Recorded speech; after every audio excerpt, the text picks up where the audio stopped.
এক ব্যক্তি মৃতদেরকে গোসল করায়। যুবক বয়সে একটি ছেলে মারা গেছে, তার চেহারা খুব সুন্দর ছিল, যখন মারা গেছে, যখন ব্যক্তি গোসল করাতে গেলেন তখন দেখলেন যে তার চেহারাটা একটু ভয়ঙ্কর, তার চেহারাটা একটু কেমন হয়ে গেছে, জীবিত অবস্থা একরকম ছিল, এখন একটু অন্যরকম হয়ে গেছে। সে তার বাবাকে জিজ্ঞাসা করলো তার এই অবস্থা কেন হয়েছে। তার বাবা বললেন যে সে তো সালাত আদায় করতো না, নামাজ আদায় করতো না,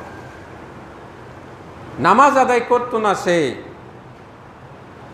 আল্লাহ সুবহানাহু ওয়া তাআলা তাই তো কোরআনুল কারীমে বলছেন, সূরা আল ইমরানের 117 নম্বর আয়াতে, আল্লাহু নিশ্চয়ই আল্লাহ তাদের উপরে জুলুম করেন না, ওয়ামা যালামুহুমুল্লাহু ওয়ালাকিন আনফুসাহুম ইয়াজলিমুন, নিশ্চয়ই আল্লাহ তাদের উপর জুলুম করেন না, জুলুম তারা নিজেরাই নিজেদের উপর জুলুম করে। আদম আলাইহিস সালাম যখন নিষিদ্ধ, আল্লাহ যেই ফল খেতে নিষেধ করলেন সেই ফল খেলেন, খাওয়ার পরে তাদের পোশাক চলে গেল, তাদেরকে জান্নাত থেকে বের করে দেওয়া হলো। তখন আদম আলাইহিস সালাম আল্লাহর কাছে ক্ষমা চাচ্ছেন, রব্বানা যালামনা আনফুসানা, হে আল্লাহ আমি আমার নিজের উপরে জুলুম করেছি, আমি আমার নিজের উপরে জুলুম করে ফেলেছি। আল্লাহ আমি অন্যায় করে ফেলেছি, কার প্রতি? আমার নিজের প্রতি অন্যায় করেছি। যখন আপনি কোনো পাপ কাজ করেন তখন আল্লাহর উপর জুলুম করেন না নিজের উপরেই জুলুম করছেন? নিজের উপরই আমরা জুলুম করি। আমি যখন অন্যায় করি তখন এর সাজা আমাকেই ভোগ করতে হবে। এটা আমি কার উপর জুলুম করলাম? নিজের উপরে জুলুম করলাম। আমরা নিজের উপরেই জুলুম করছি। তাই আল্লাহ সুবহানাহু ওয়া তাআলা বলছেন, ওমা যালামুহুমুল্লাহু ওয়ালাকিন আনফুসাহুম ইয়াজলিমুন, নিশ্চয়ই আল্লাহ তাদের উপর জুলুম করেন না, বরং তারা নিজেরাই নিজেদের উপর জুলুম করেন। আল্লাহ সুবহানাহু ওয়া তাআলা কোরআনুল কারীমে জানিয়ে দিয়েছেন যে একজন জাহান্নামী ব্যক্তিকে জাহান্নামের ফেরেশতারা প্রশ্ন করবে, মা সালাকাকুম ফিস সাকর, তুমি কেন জাহান্নামে প্রবেশ করলে? তুমি যদি ভালো কাজ করতে তাহলে তো তুমি জান্নাতে চলে যেতে, কেন জাহান্নামে আসলে? মা সালাকাকুম ফিস সাকর, কি কারণে তোমাকে জাহান্নামে আসতে হলো? কোন জিনিস তোমাকে জাহান্নামে নিয়ে আসলো? কি কারণে তুমি জাহান্নামী? যখন ফেরেশতারা প্রশ্ন করবে, মা সালাকাকুম ফিস সাকর, ক্বালু লাম নাকু মিনাল মুসাল্লিন, আমি মুসল্লি ছিলাম না। সে জবাবে বলবে যে আমি তো মুসল্লি ছিলাম না, আমি তো সালাত আদায় করিনি। এই আয়াত থেকে বোঝা যায় যদি কেউ সালাত আদায় না করে তাকে জাহান্নামে যেতে হবে। আল্লাহ যাকে ক্ষমা করে দেন সে ক্ষমা পেতে পারে, এছাড়া তাকে জাহান্নামে যেতে হবে, এছাড়া কোনো দ্বিতীয় পথঘাট জানা নাই। এটা হলো খারাপ মৃত্যু। যদি কেউ বেনামাজি অবস্থায় মারা যায় এটা তার জন্য খুব খারাপ একটা মৃত্যু।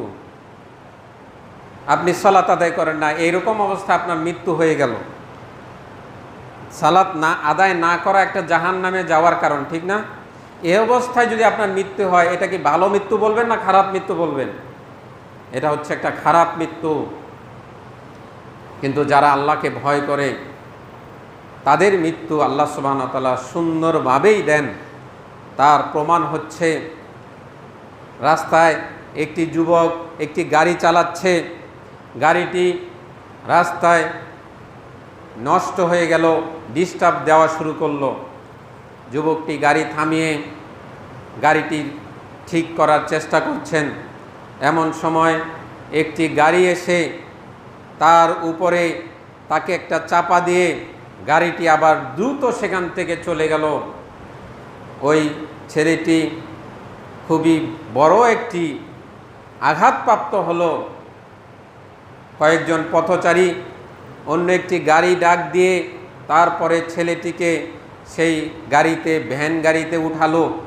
ভ্যান গাড়িতে উঠিয়ে যখন মেডিকেলের দিকে রওনা হলো, ছেলেটি নিজে নিজেই কোরআন তেলাওয়াত পাঠ করা শুরু করলো। কোরআন তেলাওয়াত পাঠ করছে এবং এরপরে কিছুক্ষণ পরে কালিমা পাঠ করছে। কালিমা পাঠ করার পরে কিছুক্ষণ পরেই তার মৃত্যু হয়ে গেল। সুবহানাল্লাহ, কি সুন্দর একটি মৃত্যু, যার শেষ কথাটা হবে কালিমা লা ইলাহা ইল্লাল্লাহ, যার শেষ কথাটা হবে কালিমা, তার মৃত্যুটা কতই না সুন্দর, কতই না উত্তম, কতই না ভালো একটি মৃত্যু হলো। এভাবে করে যুবকটি মারা গেল, এটা কতই সুন্দর একটি মৃত্যু আল্লাহ সুবহানাহু ওয়া তাআলা তাকে দান করেছেন। কিন্তু অনেক ব্যক্তি আছে যাকে বলা হয় যে তুমি কালিমা পড়ো, কিন্তু সে কালিমা পাঠ করতে পারে না, কালিমা পাঠ করতে পারে না, এরকম অবস্থায় মৃত্যু হয়। আল্লাহ সুবহানাহু ওয়া তাআলা কোরআনুল কারীমের সূরাতুল সিজদার 30 নম্বর আয়াত, ইন্নাল্লাযীনা ক্বালু রাব্বুনাল্লাহ সুম্মা ইসতাকামু তাতানাজ্জালু আলাইহিমুল মালায়েকাতু আল্লা তাখাফু ওয়া লা তাহজানু ওয়া আবশিরু বিল জান্নাতিল্লাতী কুনতুম তুআদুন। ফেরেশতারা এসে তাকে বলে, আল্লাহ তাখাফু, তুমি ভয় পেও না, তুমি ভয় পেও না, আল্লাহ তাখাফু ওয়ালা তাহজানু ওয়া আবশিরু বিল জান্নাতিল্লাতী কুনতুম তুআদুন। তারা বলে তুমি ভয় পেও না, আল্লাহ তাখাফু ওয়ালা তাহজানু, তুমি চিন্তিত হও না, তুমি কোনো চিন্তা করো না।